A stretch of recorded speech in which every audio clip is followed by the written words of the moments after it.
Episode 3 की शुरुआत होती है। देव अपनी गर्लफ्रेंड रानी से मिलने के लिए उसके लिए फूलों का गुलदस्ता लेकर जाता है, लेकिन रानी उसको वहाँ पर अपने बॉयफ्रेंड के साथ मज़े करती हुई मिलती है।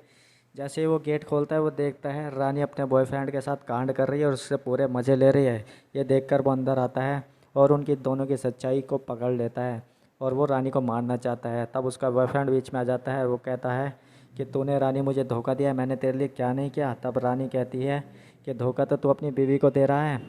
उसका बॉयफ्रेंड कहता है बेटा तू तो जेल में जाएगा। वो कहता है मैं नहीं, तुम लोग जेल में जाओगे। और वो वहाँ से चला आता है। वो गुस्से में अपने घर पर आता है। तब दिव्या उसे मनाने की कोशिश करती है, लेकिन वो कहता है दिव्या मेरा मूड ख़राब है, मुझसे दूर रहो। वो उसे प्यार करना चाहती है, लेकिन वो उसे धक्का मार देता है। रानी अब दिव्या बेचारी बहुत ज़्यादा परेशान होकर वहाँ से चली जाती है। वो कहता है दिव्या आई एम सॉरी, मैं बहुत अपसेट था। इधर ये अपनी फ्रेंड जानवी को फ़ोन लगाती है, लेकिन जानवी फ़ोन नहीं उठाती। तब वो उससे मिलने आती है और वो उससे कहते हैं कि इस बार तेरे पति ने हद ही पार कर दी। उसने मेरे साथ पूरे मज़े लिए और स्विमिंग पूल में लेटाकर मेरे साथ कांड कर दिया। ये सुनकर दिव्या टूट जाती है। वो कहती है कि ऐसा कैसे कर सकता है मेरा पति मेरे साथ, मैंने उस पर कितना विश्वास किया था। अब इस मौके का फ़ायदा जान भी उठाती है। वो उसे गले लगाती है और फिर धीरे धीरे दिव्या बहक जाती है और उसके साथ में कांड कर देती है। दोनों खूब मज़े लेते हैं। जब दिव्या को होश आता है, उनका काम ख़त्म हो जाता है, तो दिव्या उससे कहती है कि ये तुमने क्या कर दिया, जो कुछ भी हुआ वह सब अनजाने में हुआ। आज के बाद मेरे पास मत आना और मुझे अब तुम्हारी कोई ज़रूरत नहीं है। लेकिन जान भी कहती है कि मैं तुमसे प्यार करने लगी और मैं तुम्हारे बिना नहीं जी सकती। लेकिन दिव्या मानने को तैयार नहीं होती और वो उसे अपने घर से भगा देती है कि जाओ आज के बाद मेरे घर पर मत आना। वो बेचारी टूटकर बिखर जाती है और वहाँ से चुपचाप चली जाती है बिना कुछ बोले ही।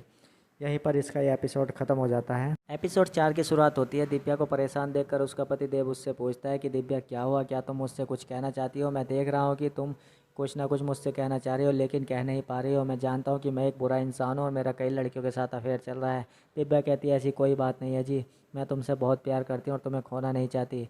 इसकी बात सुनकर देव कहता है कि मैं शाम को जल्दी आऊँगा और तुम्हें घुमाने लेकर जाऊँगा। वो शाम को अपने पति का इंतज़ार कर रही थी। जब वो दरवाज़ा खोलती है तो सामने उसे जानवी खड़ी मिलती है। वो कहती है आखिर तुम क्या करने आई हो यहाँ पर, चली जाओ यहाँ से। तब जानवी कहती है मैं तुम्हारे पति के बारे में तुम्हें कुछ बताना चाहती हूँ। तुम्हारा पति एक बुरा इंसान नहीं है, उसने मेरे साथ कुछ भी नहीं किया आज तक, और जो भी बातें मैंने तुम्हें उसके बारे में बताई वो सब झूठ थी।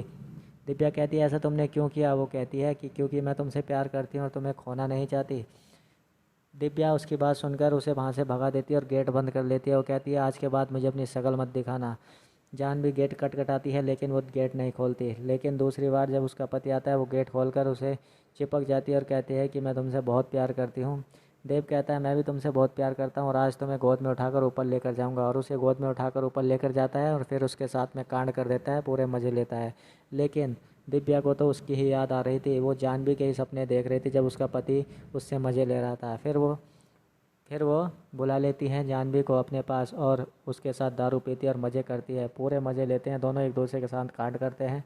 लेकिन उनका पति देव उसको वहाँ पर देख लेता है उससे मज़े लेते हुए। जब इनका काम ख़त्म हो जाता है तो जानवी कहती है कि मैं तुम्हारे पति को कभी भी पता नहीं लगने दूँगी कि तेरा और मेरा चक्कर चल रहा है। ये बात सुनकर दिव्या खुश हो जाती है और वो वहाँ से चली जाती है। जैसे ही जानवी बाहर आती है तो उसका पति देव उसको वहाँ पर मिलता है। देव कहता है मैंने तुझे अपना काम बनाने के लिए भेजा था और तू अपने आप ही कांड करके आ रही है। मैंने तुझे पैसे देते, तुझे याद है ना हम दोनों के बीच क्या डील हुई थी? वो कहती है हाँ मुझे याद है, तूने अपनी इमेज अपनी पत्नी की नज़रों में बेहतर बनाने के लिए मुझे काम पर रखा था, लेकिन मैंने तेरी पत्नी को अपनी ही मासूका बना लिया और अब मैं उससे मज़े लूँगी। तू मुझे रोक नहीं सकता। अगर तूने ऐसी कोशिश की तो मैं तेरी सच्चाई दिव्या को बता दूँगी और ये भी बता दूँगी कि तू उससे तलाक लेना चाहता था, और ये भी बता दूँगी कि तूने मुझे पैसे दिए थे अपनी इमेज साफ़ सुथरी रखने के लिए उसकी नज़रों में। वो बेचारा कुछ नहीं कर पाता, वो उसे धमकी देता है। तब जानवी कहती है कि तू धमकी देने के औकात नहीं है तेरी, और यहीं पर ये वेब सीरीज़ ख़त्म हो जाती है।